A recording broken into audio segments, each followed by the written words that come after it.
Осторожно. Охотники за привидениями.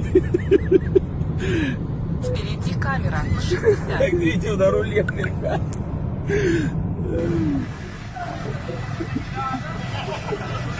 Sir! Mahal siya, sir!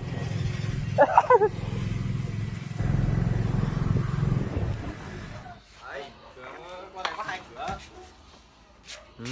Chết chưa? Chặt phết đấy. Đi mà một thằng đừng đi thôi. Hai cửa nhưng mà chỉ một thằng. Các bạn thấy hay không? Vấn đề còn Lamborghini, các bạn nào chưa xem Lamborghini các bạn lần lại luôn cho mình nhá. Đấy một Lamborghini bọn phá ra mình làm qua này luôn các bạn. Chết không? Về đây. Nhưng mà lúc nào cần là lại vẫn có con này mà. Vẫn có Lamborghini. Kiểu mình thích đi xe này.